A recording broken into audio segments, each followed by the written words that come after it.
remove this particular amendment which has got the clearance from the government doesn't agree? Well, I hope they would agree, keeping the Indian interest in mind. In the current form, you will not support it? Absolutely not. It will absolve the suppliers of any wrongdoing, and the Indian operators will not be able to take them to any civil suit in India, and that's certainly not in the interest of the Indian citizens. It is indeed a huge matter of concern for India and for the people of the country. Dr. Suvrokamal Dutta, Foreign Affairs and nuclear expert, joins us in the studio. Many thanks for joining us, Dr. Datta. Firstly, what is Nuclear Liability Bill all about, and why is the UPA government very stealthily adding these words? Is it actually to the interest or in the interest of the suppliers or in the interest of the country? Well, first let me come to the concept of nuclear liability itself. See, there are many international conventions on the issue of liability, and international law is very clear on the concept of liability of any nature. By liability, if I talk in a layman's term, then it means who is liable, right? Who is accountable. Accountability would be the exact word for liability in a simple term, if I have to use that definition. Having said that, now let me come to the convention, the Geneva Convention, as well as Vienna Convention, many other conventions of the United Nations, plus international jurisprudence as well as international law is very clear on the issue of liability of any kind on international treaties, not specific only to nuclear treaties, but also on any other treaties. Even if it's a business treaty between two countries, then there is this notion of liability. Liability could be of three kinds. It could be total liability, it could be partial liability, and it could be absolute liability. Now, in this context, in the context of the nuclear liability, we really have to define what is the nature of liability all about, what type of liability it is all about, and who is accountable for that liability. Now, as far as I have read the different provision of the bills and the newspaper reports also which I have seen, I am still a bit, I'm still a bit confused on the issue of liability itself, because the nature of the liability and what exactly is the notion of liability, it's not very clear. Right. It's not Just very talking clear. about liability over here, the bill that you're talking about, earlier there was a huge contention about 17A and 17B, the word that was introduced or included in the bill without the consent of the opposition, and now we see that the content has changed, and it says that that it would only be if the intent or to cause damage is there. That's when the suppliers would be liable. Now, how does one prove intent here? See, to prove intent is very difficult, what is your intention or what is my intention of doing something, it's very difficult to prove that, and you cannot prove it there and then. For that, you have to go in for series of trials and very many other provisions you'll have to utilize, and only then you can prove it. Who actually knew that Union Carbide was intending to do so much of damage to our country during the Bhopal gas tragedy? No one knew about it. It's only after a series of cases which came out in the court that finally it was established. And it was negligence. It so was basically, negligence. if there is negligence, there is negligence. Yeah. You cannot look for intent in that negligence. And if it is negligence, then, where is the question of defining that intent? Negligence is because you are the cause for that negligence. So you should be liable for that. That is one thing. The second thing is, even if the intent is established, say for example, if tomorrow if there is a leakage in any of the nuclear reactor because of some technical flaws, even if your intention was good, you never wanted that, but still because of some technical flaw that has happened, and the nature of disaster which is being caused by that, who pays for that? And what is the price for that, So there has to be proper mechanism and proper safeguard for all this. My difference with the nuclear liability bill is especially on 3-4 clauses. It's not that I differ only on the clause 17 and 16 and as such, I have a lot of difference from clause 15 till clause 18 itself, clause 15 also, where we talk about the 20 years period, for appealing in the court of law or for, going for a court case and all, and the liability out of that and what should be the nature of the court case as such. There also I have a strong opposition.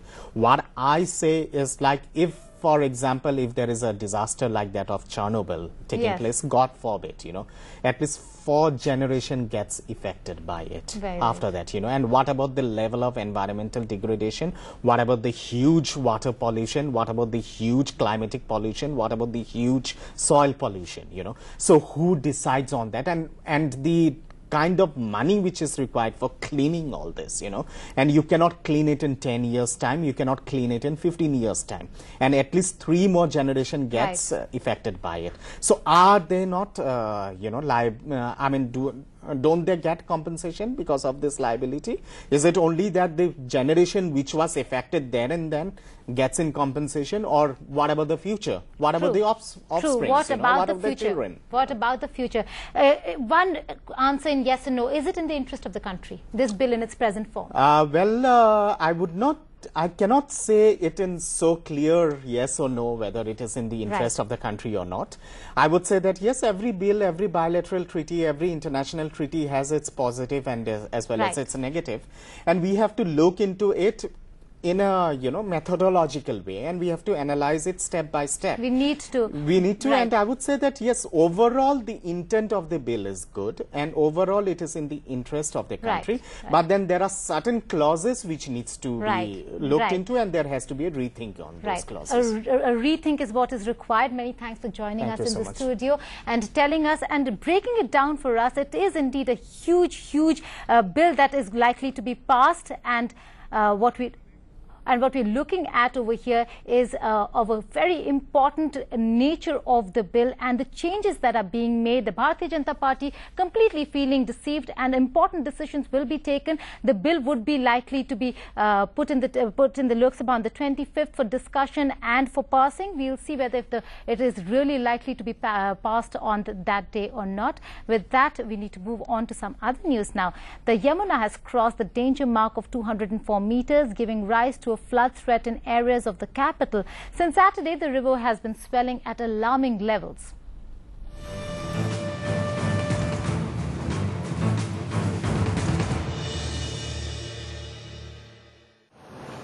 Besides the heavy rains, the situation has been compounded by over 3 lakh cusecs of water that has been released this morning from the Hatnikund barrage in Yamunanagar. Add to that the heavy showers in the catchment areas of Uttarakhand and Paonta Sahib, the water discharge will increase. The swelling in the levels of the Yamuna is from Hatnikund, Yamunanagar, Karnal, Panipat, Sonipat and Delhi.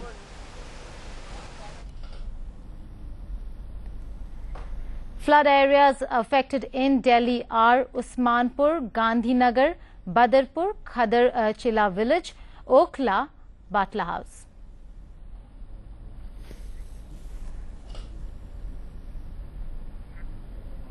Now let's take a look at the various scenarios that can arise with water being released into the Yamuna. If up to 1.25 lakh cuseck water is released, that means flood threat is low. If the volume of water released is up to 2.5 lakh cusecs, the flood threat is medium. And if it's 2.5 lakh and above, which is the case at present with over 3 lakh cusecs released from Hatnikund barrage, the threat is the highest, with more chances of the city's low-lying areas getting flooded. Now moving on to another very serious case now, as the number of cases of dengue affected people continues to climb in the national capital. The Union Health and Family Welfare Minister Ghulam Nabi Azad has advised people to take precautions. Azad says the current rains and the CWG construction are the main causes behind the epidemic. The Health Minister says the Commonwealth Games related construction work began late and is now going on even as the monsoon is in full swing. Azad blames these factors for the dengue spreading fast. Azad has also appealed to the people showing symptoms of dengue to go for a checkup and get treatment without any delay. The Minister says timely treatment alone can help cure this disease. बुनियादी जो जिम्मेदारी है वो municipal corporation की है, लेकिन इस वजह थोड़ा डेंगू इसलिए भी ज़्यादा लगता है क्योंकि डेंगू का और पानी का होना आपस में रिश्ता बड़ा जुड़ा हुआ है। क्योंकि वर्ल्ड गेम्स की वजह से यहाँ जो कॉमनवेल्थ गेम्स की वजह से जो दिल्ली बहुत ही खुदी हुई है और बारिश भी आपको मालूम है कि कई दशकों के बाद इस दफ़ा दिल्ली में अगस्त के और जुलाई के महीने में इतनी ज़्यादा बारिश हुई है जिसकी वजह से हर जगह कहीं न कहीं पानी जमा रहता है और जो ब्रीडिंग प्लेस है मच्छरों के लिए वो ज़्यादा उपलब्ध है।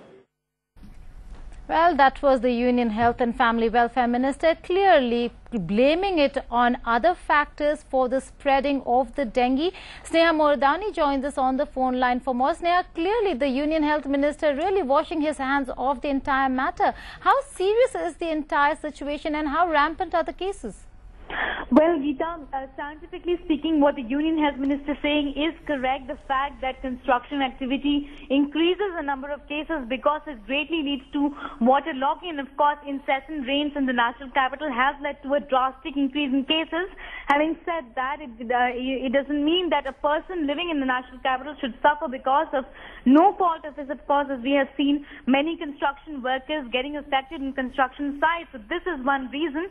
The Health Minister has also said today what the MCD has been saying for long, and also the Delhi government has admitted that dengue has increased in Delhi. In fact, last year, this time around, there weren't as many as cases as we have today. Close to, 400 cases is the unofficial figure. Of course, the MCD is downplaying it and saying that the cases in the national capital are around 250.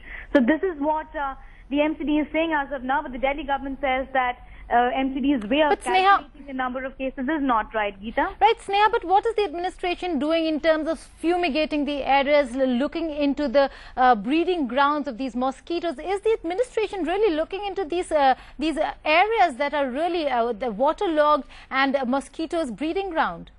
Well, Geeta, that's a tough question to answer because what the Delhi government tells us is that it gives us facts and figures that these are the number of ambulances that they've sent in a particular area. For example, let me tell you that Kiran Walia a couple of days ago said that there will be fogging in Jamia Nagar area of Delhi, which is by far the worst affected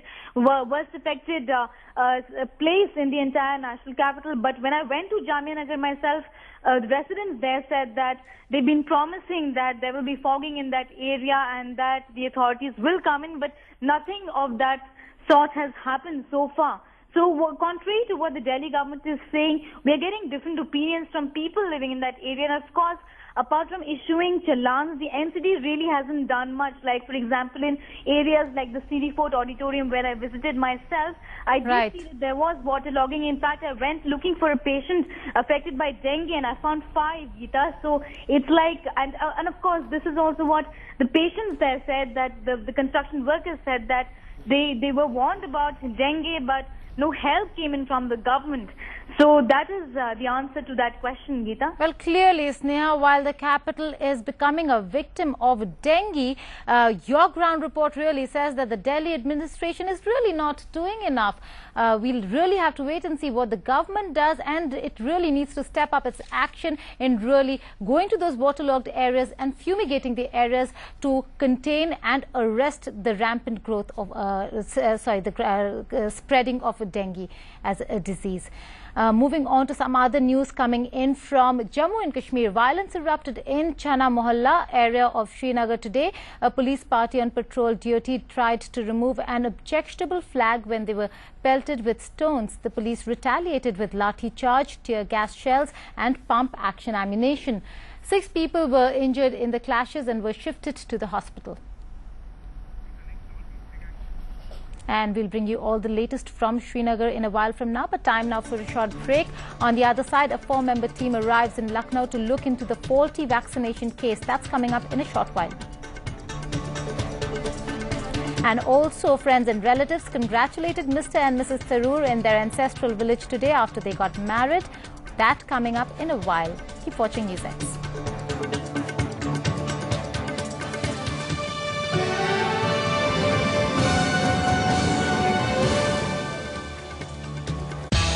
She's the queen of Indian sport, our favorite sport hero. My mom used to scold me that if you don't win, you're not coming back to the house.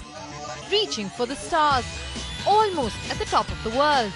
Really happy with the improvement and with the way I've been playing from last 6-7 months. Join us as we track Queen Saina's world domination campaign on High on Saina from the 23rd to the 29th of August.